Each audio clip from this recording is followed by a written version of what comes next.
Hola, continuamos con nuestras clases de física de segundo de bachillerato. Estamos con el bloque 3, ondas y óptica, y en concreto con el tema 1, ondas mecánicas.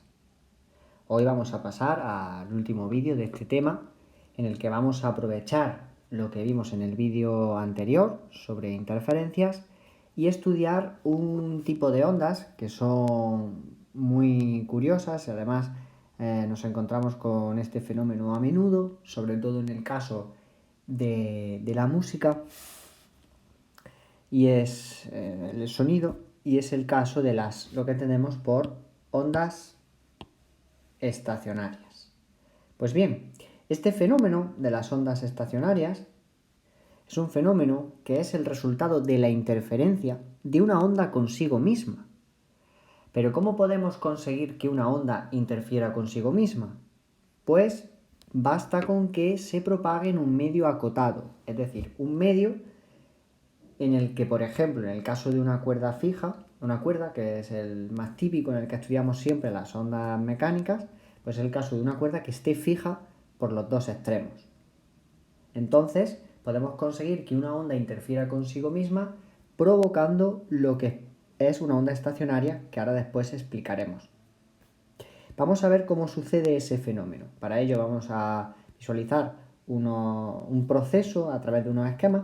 En un primer paso tenemos una cuerda fija en el punto B, y A es foco emisor de ondas.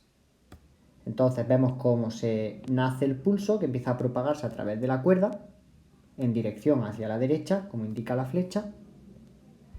En un paso 2, en un segundo paso, las ondas que se van generando, las perturbaciones debido al foco emisor de ondas A, viajan por la cuerda hasta el punto B. Lo que ocurre es que como el punto B es un punto fijo, es decir, es el final de la cuerda está acotada, entonces los pulsos que alcanzan B, al estar fijo, rebotan. Y vemos como ese pulso que inicialmente en 2 alcanza B, rebota y vuelve sobre sus pasos, vuelve la perturbación en sentido contrario. Como el foco emisor A está provocando perturbaciones que se propagan de izquierda a derecha, llega un momento, que es en el momento 4, en el que interfieren ambos pulsos en la cuerda, como podemos comprobar. ¿Vale? Entonces, este momento en el que se produce la interferencia, en el fondo es una interferencia de dos ondas que son idénticas, porque que la onda nazca en A y rebote en B no implica, si entendemos que no hay pérdidas de energía, que estamos siempre estudiando todos los fenómenos sin pérdidas de energía, pues no hay variaciones ni en la amplitud, ni en la frecuencia angular, ni en el número de onda. Por lo tanto, lo que está sucediendo en 4 es ni más ni menos que una interferencia entre ondas idénticas que se mueven en sentidos opuestos. Y esto es clave. Y para ello vamos a representar dicho fenómeno a través de estas dos expresiones, I1 e I2, que como podemos ver son ondas equivalentes, idénticas, pero que se propagan en sentidos contrarios. Vemos que I1 es omega t positivo, entonces se está propagando de derecha a izquierda, e I2 es omega t negativo, por lo tanto se propaga de izquierda a derecha. Digamos que I1 se corresponde con este sentido de propagación e I2 con este sentido. Como ya vimos en el vídeo anterior, la interferencia vendrá dada por lo que se conoce como el principio de superposición. Dicho principio consiste en sumar algebraicamente las dos ondas, I1 e I2, quedando de esta manera. Al igual que ocurría en el vídeo anterior, lo interesante no es dejar la expresión de la interferencia, de esa suma algebraica, de esa manera, sino que es mucho más interesante definir o redefinir los elementos del argumento de los senos de otra manera. Vamos a denominar kx más omega t que es lo que tenemos en el argumento del primer seno, como A, y a kx menos omega t, que es el argumento del segundo seno, lo vamos a denominar B. Y aplicamos la relación trigonométrica siguiente, esta que tenemos aquí, que el seno de A más el seno de B es igual al producto del coseno y el seno por un 2 con estos argumentos. ¿De acuerdo? Si sustituimos, aplicamos esa relación trigonométrica con el principio de superposición, obtenemos la ecuación de onda resultante, que es la ecuación de onda estacionaria. Y la tenemos expresada de esta manera.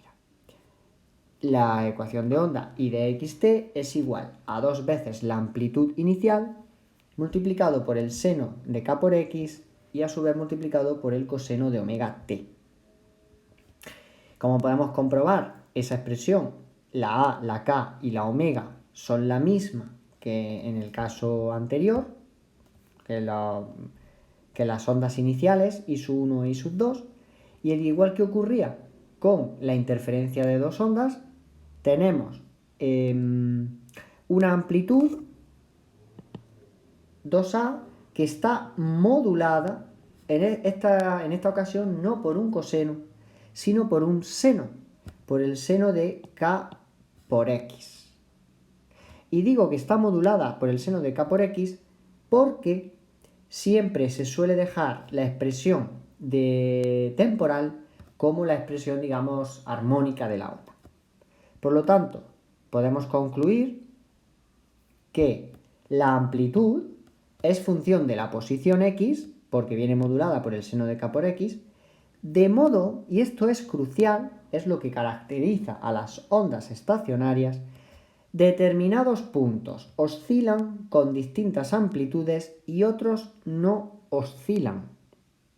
El decir que otros puntos no oscilan es decir que la amplitud vale 0. Evidentemente, como la amplitud está modulada por el seno de k por x, si nosotros imponemos que el argumento de dicho seno sea 0, por ejemplo, pues el seno de 0 vale 0 y entonces la amplitud se anula. Si recordamos el vídeo en el que analizamos las características de las ondas en función de la propagación de la energía, cuando una onda tiene una amplitud 0, es que la onda desaparece, la onda se anula. De modo que la onda estacionaria se denomina estacionaria porque en realidad es una onda que está confinada. Es una onda que en el momento que se produce la interferencia, dicha onda va a tener puntos que oscilan con una amplitud, pero otros puntos no van a oscilar y por lo tanto en dichos puntos la onda desaparece. Esto nos debe ya sonar a la idea de interferencias constructivas e interferencias destructivas, como ya vimos en el vídeo previo sobre interferencias. Y que ahora pues vamos a profundizar en ese aspecto. Evidentemente, como la amplitud, el número de onda y la frecuencia angular permanecen iguales en la onda estacionaria que en las ondas iniciales, la frecuencia y la longitud de onda de la onda estacionaria son idénticas también a las de las ondas iniciales. Recordemos que el número de onda es 2pi partido lambda y que omega es 2pi por la frecuencia. Luego, si A, K y omega son iguales, pues la frecuencia y la longitud de onda también van a ser iguales. Evidentemente, la característica principal de la onda estacionaria, como ya hemos dicho, es que hay puntos del medio que no van a oscilar. Y eso trae una consecuencia directa que es esencial en la onda estacionaria. Y es que no existe propagación. Por lo tanto, podemos decir, sin temor a equivocarnos, que las ondas estacionarias no son realmente ondas, porque no propagan energía a través del medio. Y esto es esencial, es fundamental que lo tengamos en cuenta, porque la gran mayoría de preguntas, de cuestiones sobre ondas estacionarias en selectividad, hacen referencia a este aspecto, a que hay que describir, a que hay que analizar por qué las ondas estacionarias no son realmente ondas. Pues básicamente es porque no permiten la propagación de energía, ya que tienen puntos del medio que no oscilan, no permiten la oscilación. Para explicar este hecho, vamos a hacer un pequeño esquema de cómo se dibujan generalmente las ondas estacionarias utilizando un bolígrafo. Este es el esquema que debemos seguir para explicar. Debemos dibujar una cuerda que esté fija por los dos extremos, porque es fundamental que el medio esté acotado para permitir que haya una reflexión de las ondas, como hemos visto en los esquemas anteriores, y permitir esa interferencia de una onda consigo misma y conseguir la onda estacionaria. Y dicha onda la vamos a representar con un tipo de onda armónica con línea continua, como la que vemos aquí en azul, y también vamos a representar, digamos, su imagen especular con una línea discontinua. Así hacemos de alguna forma un dibujo dinámico para expresar que todos los puntos que yo estoy remarcando ahora mismo en rojo son puntos que oscilan en la onda estacionaria. Oscilan hacia arriba y hacia abajo, como hacen los puntos del medio en una onda normal. Sin embargo, los puntos que estoy marcando en esta ocasión en rojo son puntos que no oscilan, son puntos cuya amplitud es igual a 0. Y como hay puntos del medio intercalados en los que no hay propagación, es imposible que la energía se propague. Y es la característica esencial de las ondas. Onda es una perturbación en el medio, una perturbación en el espacio, mejor dicho, porque hay ondas que no se tienen que propagar por un medio, como le ocurre a la onda electromagnética. Como digo, las ondas son perturbaciones en el espacio donde hay transferencia de energía sin transporte de materia. Si no hay propagación, deja de haber transferencia de energía, dejamos de hablar de ondas. Pues bien, y una vez que hemos hecho este pequeño esquema, debemos indicar los vientres, que son esos puntos de amplitud máxima, que son los que estoy remarcando en rojo, y por otro lado están los nodos, que son los puntos donde no hay oscilación de amplitud mínima. Además, estoy remarcando, señalo los puntos 1 y 2 para que veamos que junto con 3 son distintos puntos del medio con diferente amplitud y por tanto distinta oscilación.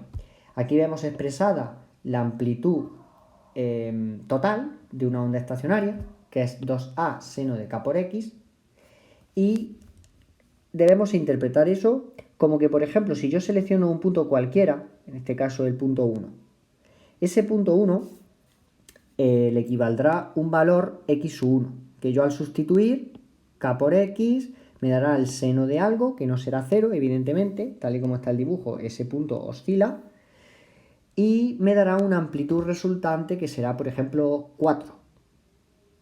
Entonces eso quiere decir que el punto 1 está oscilando en el tiempo entre 4 y menos 4. ¿De acuerdo? Sin embargo, puedo coger el punto 2, que equivale con un vientre, un punto de máxima amplitud, y al sustituir aquí x sub 2, pues a lo mejor me sale el seno de algo, que a multiplicar 2a por el seno de ese algo, en vez de salirme 4, me sale 6,3. Entonces el punto 2 oscila en el tiempo entre 6,3 y menos 6,3. ¿Vale? Esos serán sus puntos de amplitud máxima y mínima. Es importante tener eso en cuenta porque al ser una onda, digamos, a ser una onda especial, es decir, no es realmente una onda, cuando una onda es viajera y se está propagando a través del espacio, nosotros sabemos que a lo mejor en el pulso empieza en ese punto de la cuerda, el resto de la cuerda está sin perturbar, pero pasa el tiempo y el pulso pues va propagándose, ¿no? A través de la cuerda. Entonces, todos los puntos del medio van a pasar por todos los estados posibles de oscilación. Van a pasar por puntos en los que habrá amplitud nula porque todavía no ha llegado la onda, o amplitud nula porque el pulso ya ha pasado, puntos de amplitud máxima cuando están tanto en alguno de los dos crestas o en los valles, ¿de acuerdo? Sin embargo, en la onda estacionaria eso no ocurre. En la onda estacionaria, cada punto del medio tiene un valor definido de amplitud en función del lugar que ocupa en el medio, porque me lo proporciona ese seno de k por x, ¿de acuerdo? Y así los vientres serán siempre los vientres en dicho punto y los nodos serán siempre nodos en esos puntos. No habrá puntos que son nodos al principio y transcurre el tiempo y los nodos cambian de lugar. Eso no sucede salvo que haya un cambio en las condiciones, pero si las condiciones no cambian, los nodos van a estar siempre en el mismo sitio, los vientres en el mismo sitio y cualquier otro punto intermedio, como ocurre en el caso del punto 1, pues también seguirán siempre a la misma amplitud. Por ello, podemos determinar los puntos en los que se encuentran dichos vientres y dichos nodos. Si queremos localizar los nodos en una onda estacionaria, que es lo mismo que decir voy a buscar los puntos de interferencia destructiva en la onda estacionaria, pues para ello debo imponer que la amplitud resultante sea igual a 0. Y eso solamente puede ocurrir mirando la expresión que tengo aquí cuando el seno de k por x es igual a 0. Y eso ocurre si y solamente si k por x es igual a n por pi, con n perteneciente a z, a los números enteros. Por lo tanto, esto hay que saber desarrollarlo, saber cuándo el seno vale 0, siempre pensando en radianes. Y claro, es interesante darse cuenta de una cosa. Está muy bien decir, bueno, pues cuando k por x sea igual a un número entero de veces el número pi, pues voy a encontrar nodos. Pero a mí lo que me interesa es que si, por ejemplo, yo tengo una cuerda de 5 metros de longitud y mi onda tiene una longitud de onda de 0,3 metros, pues saber exactamente a qué distancias me voy a encontrar dichos nodos. Entonces, para calcular esas distancias, aprovecho que el número de onda es 2pi partido lambda. Entonces, sustituyo y tengo la expresión 2pi partido lambda por x igual a n por pi. Despejando la x, me dice que aquellos puntos, si considero el punto inicial, por ejemplo, el nodo de la izquierda, midiendo de ahí hacia la derecha, pues todos los puntos, todas las distancias que cumplan n por lambda medio, pues serán puntos de posiciones de nodo. Es decir, un múltiplo entero de semilongitudes de onda. Semilongitudes porque es lambda medios, ¿vale? ¿Qué va a pasar con los vientres? Que son los puntos de máxima amplitud. Ahí podemos decir que se produce una interferencia constructiva. Localizar dichos vientres, o también conocidos como antinodos, el proceso es exactamente el mismo, solo que ahora A' no debe valer 0, sino que tiene que valer 2A. Para que valga 2A, el seno de k por x obligatoriamente tiene que valer 1. Y eso sucede cuando k por x es igual a 2n más 1 pi medios. Pues el seno de pi medios vale 1 y también cuando el seno vale 3 pi medios. Por lo tanto, nos encontramos con que hay que hacer una suma impar de pi medios. Por eso decimos que k por x será seno de k por x igual a 1 si tenemos un múltiplo impar de pi medios, ¿vale? Con n perteneciente a los enteros. Al igual que ocurría con los nodos, a mí lo que me interesa es medir distancias a las cuales se van a producir dichos vientres. Para medir esas distancias aprovecho la longitud de onda de la onda estacionaria, que es conocida si conozco la onda inicial, la onda primigenia. Como el número de onda es 2pi partido lambda, vuelvo a hacer la sustitución y obtengo que aquellos puntos que estén a una distancia del punto de referencia, como digo, cojo el punto más a la izquierda del medio de la cuerda, pues aquellos puntos que estén a una distancia de un múltiplo impar de lambda cuartos estarán las posiciones de los vientres, los puntos de máxima amplitud. ¿De acuerdo? Hay que saberse, de cara a los ejercicios, tanto la expresión de la onda estacionaria como saber calcular las posiciones de los nodos y de los vientres, porque suele ser un ejercicio común preguntar, pues, a cierta distancia, a una distancia dada, pues te preguntan si ese punto es un vientre, si es un nodo, o te piden calcular el número de nodos, te piden calcular el número de vientres, conocido la longitud de la cuerda, etcétera, etcétera. Luego profundizaremos un poco más para el caso del cálculo de los armónicos de una cuerda, en el caso del estudio de la música, del sonido, ¿vale? Pero por ahora nos vamos a quedar aquí en el caso de las ondas estacionarias. Para terminar dicho tema, vamos a tratar otra característica más de las ondas armónicas, y es su carácter periódico, la periodicidad espacial y temporal de las ondas armónicas.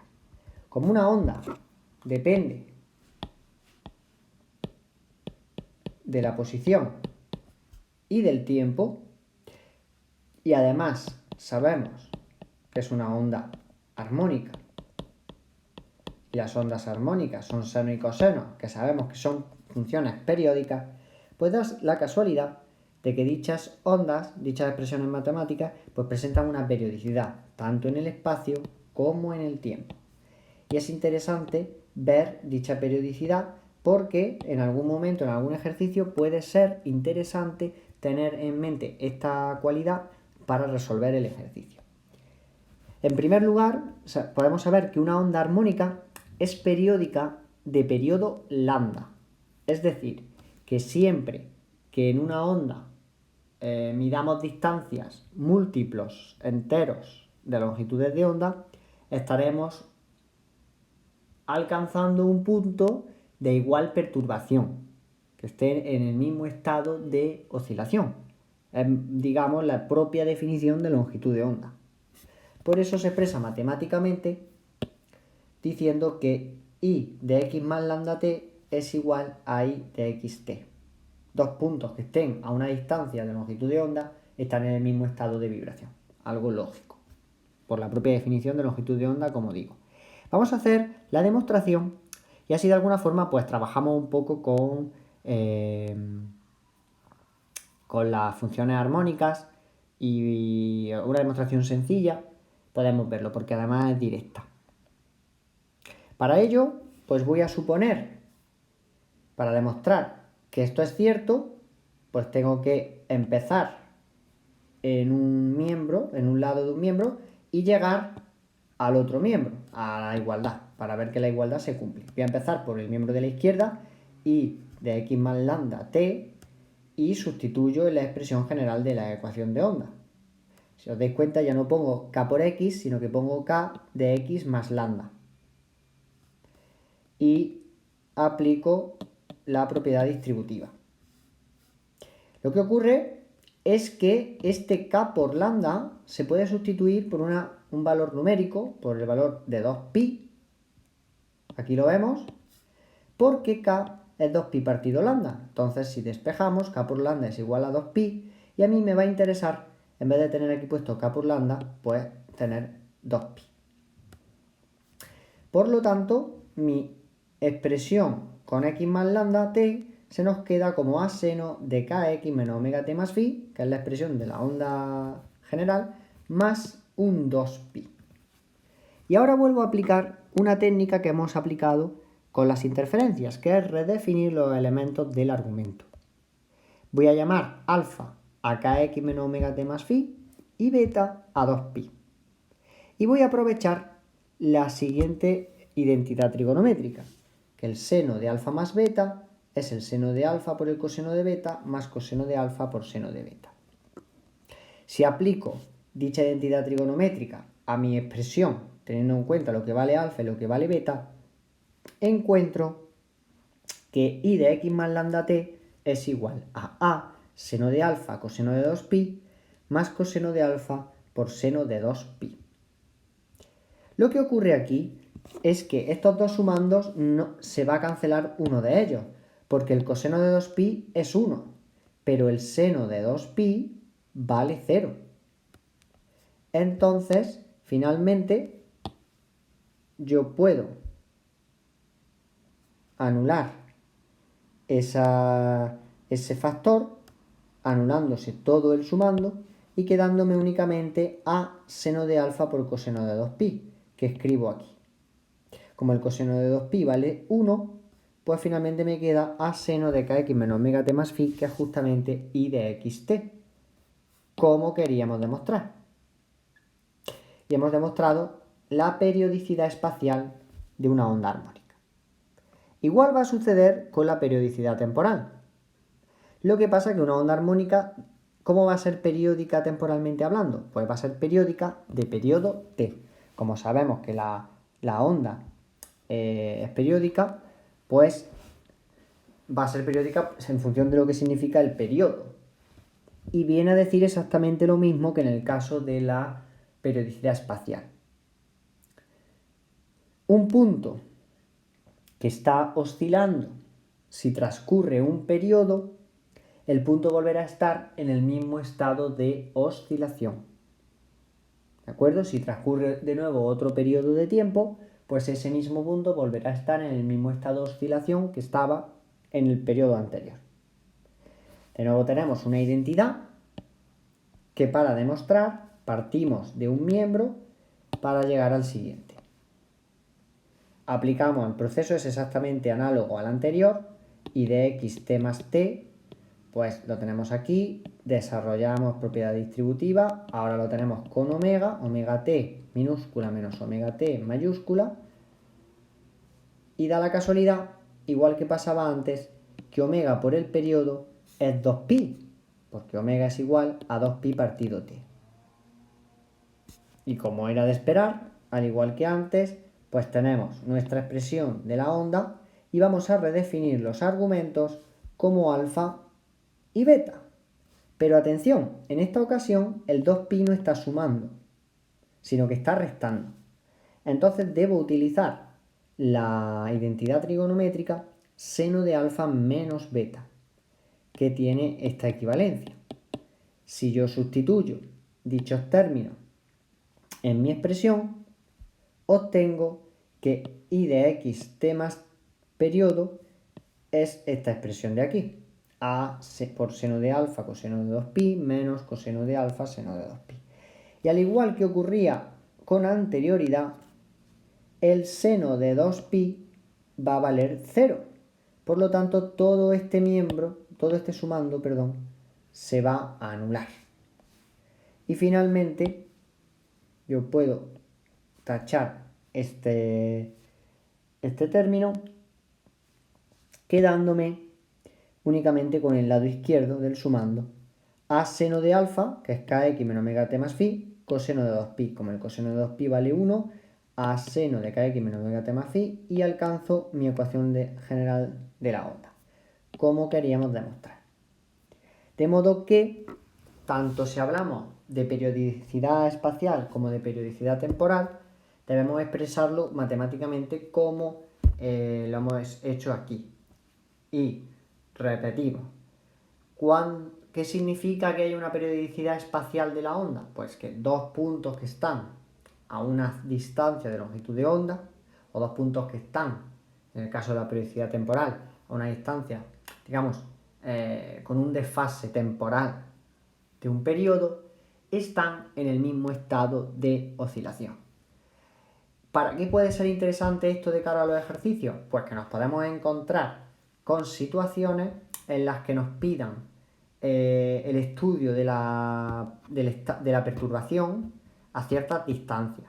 Si nosotros conocemos la longitud de onda, lo mismo. Si nos piden medir la amplitud de la onda o la velocidad del punto del medio que está a tanta distancia y otro a otra distancia y así sucesivamente, y vemos que se cumplen, que están a unas distancias iguales a la longitud de onda o a la seminongitud de onda, aprovechando la periodicidad, con calcularla en una es suficiente, porque en la otra se puede deducir por el hecho de que la onda es periódica. Igual sucede con el periodo, ¿de acuerdo? Es algo, digamos, importante, no tiene la importancia de la onda estacionaria, evidentemente, pero bueno, tiene su carácter de importancia y que en algún momento pues, puede ser útil. Y nunca está de más conocer propiedades o características pues, de las ondas. Y hasta aquí el vídeo sobre ondas mecánicas, perdón, ondas estacionarias, y con esto ponemos igualmente fin al tema de ondas mecánicas.